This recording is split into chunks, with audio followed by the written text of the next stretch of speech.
What's up with this bug? No, not that kind of bug. This kind of bug. More specifically, we're talking about a bug in Team Cherry's Hollow Knight. This specific bug is unkillable, at least to all of our usual abilities to this point. Now, for those of you who don't know, there are certain bugs that are impenetrable to your nail for the most part. However, every single one of these bugs are killable with the right equipment.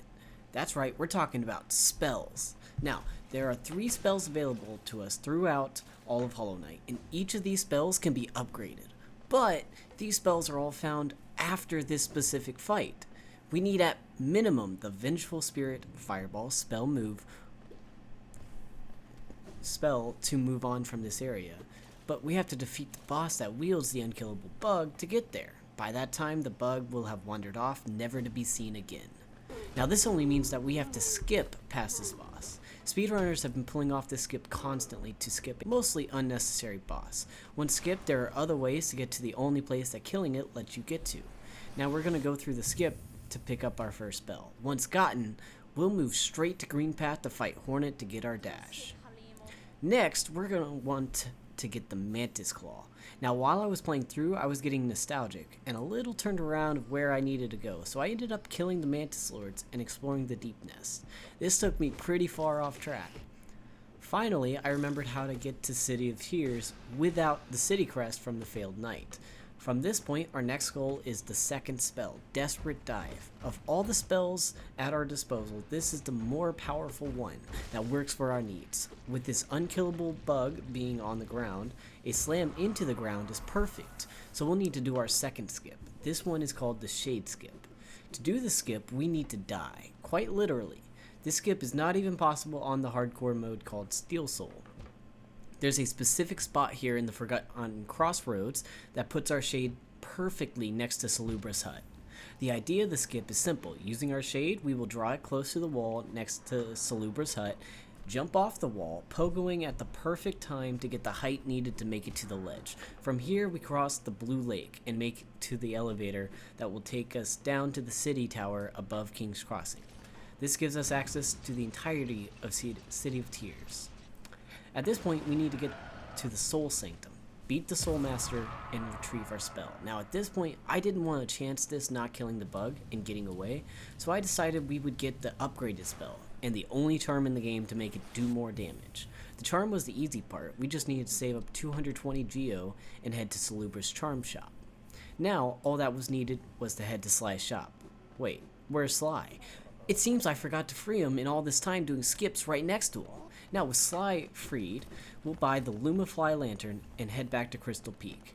It didn't even cross my mind at this point, but we could have just headed to the other entrance of Crystal Peak and used our Desperate Dive to open it up. I was doing this all out of order. Now in Crystal Peak, we head through to pick up the Crystal Dash. With this, we can finally head to the Crystal Mound and pick up the Sending Dark, the upgraded version of the Desperate Dive spell.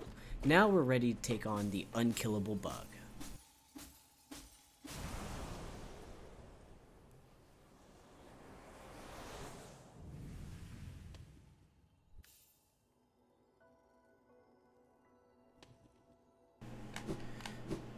Alright everyone,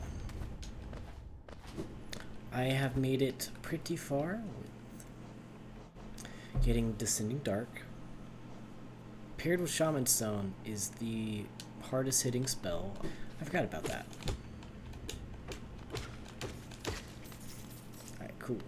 We're gonna go with a little less soul than typical.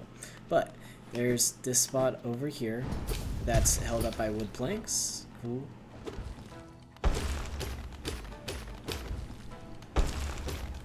That's how we got through to begin with, and now we're fighting him with our upgraded stuff. No nail upgrades actually, so it's still quite a few hits once it's like that though. My first playthrough I did not use any spells at all, and also I'm trying to save some spells for after he's done, because it's after he's done that I'm actually concerned about.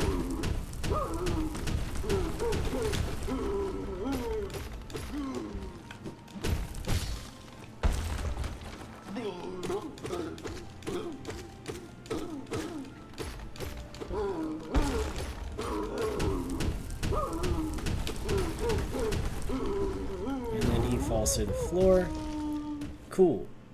Except, wait, where's this?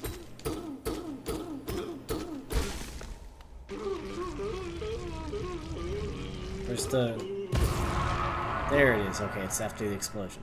Right. So this right here is important, right? Because it's actually alive. It's actually a living bug. I think I have to go like kind of off screen to get it to actually come. Yeah, there it is. Well,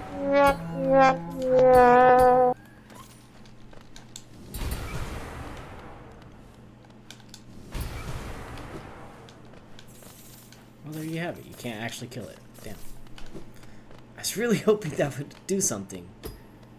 So it comes alive, there's an actual creature in it, and turns out you cannot kill it, even with spells. Wish I knew that before I spent the last 7 hours doing this.